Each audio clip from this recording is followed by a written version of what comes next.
В жилмассивах столицы мобильные клиники начали развертывающую иммунизацию. Сегодня данное мероприятие проводится в новостройке Алато.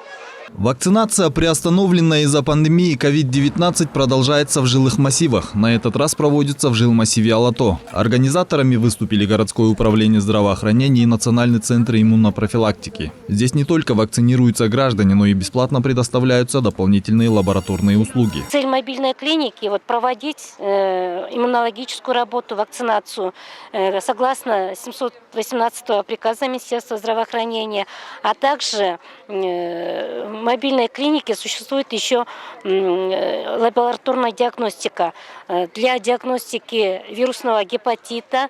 Там есть еще микрореакцию делают, а еще терапевт консультирует, гинеколог консультирует, а также ультразвуковое исследование проводится. Алато считается самым крупным жилым массивом в столице. На данный момент здесь проживает более 12 тысяч человек. Одна из них, Мирзат Абдрахманова, более года не проходила медосмотр. По ее словам, то, что мобильная клиника расположилась недалеко от дома, стало очень удобно для нее.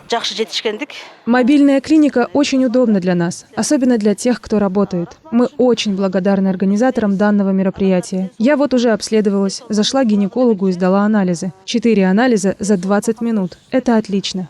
Здоровье – это самое главное. Нужно заботиться и особое внимание уделять своему здоровью. Оказывается, я в последний раз обследовалась до пандемии. Прошло уже больше года. Каждые 10 лет по всей стране желающие могут получить такую вакцину бесплатно. Это искусственный иммунитет, который помогает организму бороться с различными вирусами. Но при этом иммунологи отмечают, что каждый должен стараться поддерживать иммунитет естественным путем. С этой целью, особенно в новостройках, родителям рекомендуется уделять больше внимания здоровью своих детей. Иммунитет бывает врожденный и приобретенный. Врожденный, который получает ребенок от матери при рождении.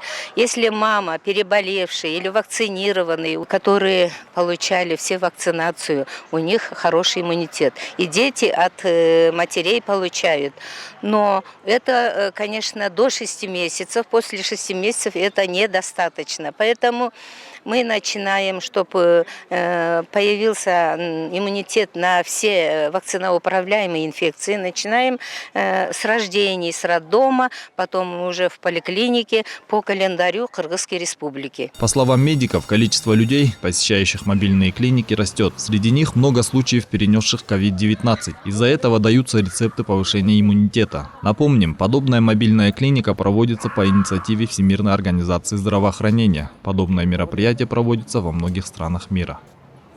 Азамат Кенжешев, Гульчуро Казымкулов, Нью ТВ.